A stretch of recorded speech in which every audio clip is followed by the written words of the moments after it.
We have a tendency to discipline our children when they misbehave. It's not right. We have a tendency to almost hope they misbehave so that we can discipline them and teach them a lesson.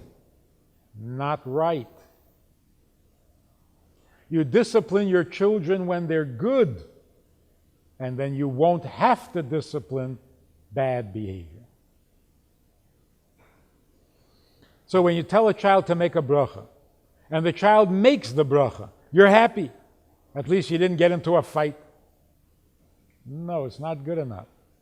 He's making the bracha, but he skipped 2 words. You figure, well, better than nothing. Not good. That's not chinuch. The kid is making the bracha, but he's hanging upside down from the chair. No, that's not how you make a bracha. So if you discipline a child and you say, this is how you say Maida Ani, not lying down. The child might be resentful at the moment, but he will grow up and love it. If you discipline him when he misbehaves, he'll never love it. It's not lovable.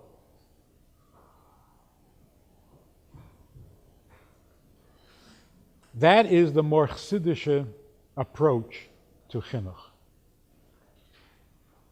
You notice many of the stories that the Frierdiker Rebbe published from his chinuch, from his diary, are these kinds of stories. His father once said to him, I saw you share your candy with your friend, but it wasn't with your whole heart. Can you believe this?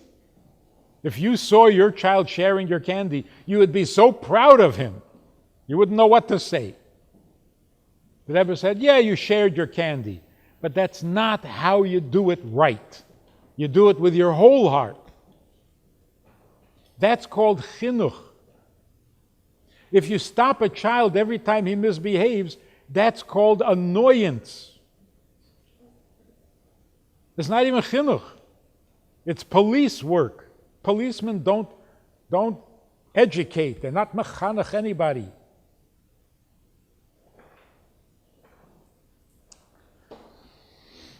So how do you raise a child? And raise is a good word. You raise them. You don't punish them. How do you raise a child? Now, I'm not saying that you don't have to punish a child or stop misbehavior. Of course you do. But that's just first aid. A child is misbehaving, you stop it as quickly as possible and let it go. That's not the opportunity for chinuch. Example. You say to a child, make a bracha. Put that away. And the child says, I don't want to. Why do I have to? I hate it. That's an opportunity for chinuch. Because you have the opportunity to say to the child, exactly right. Exactly. You don't want to, you hate it, you're not in the mood.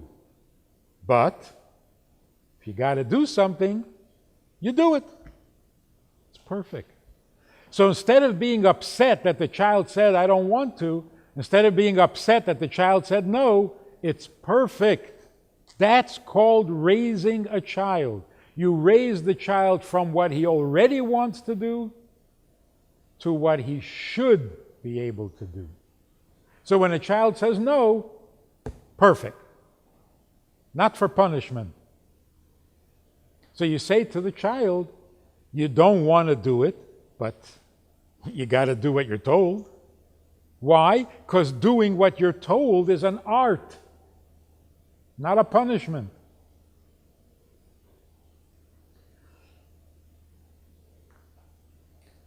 You don't say, for example, you're going to do it because I'm your mother, and when I tell you to do something, you do it. That's not chinuch. That's intimidation. Chinuch means you were told to do something, you should do it. Doesn't matter. I told you, your father told you, the Rebbe told you, the Eibishter told you. If you're told to do something, you got to do it. So even if you don't want, you're not in the mood, you don't, that's true. But you got to do it.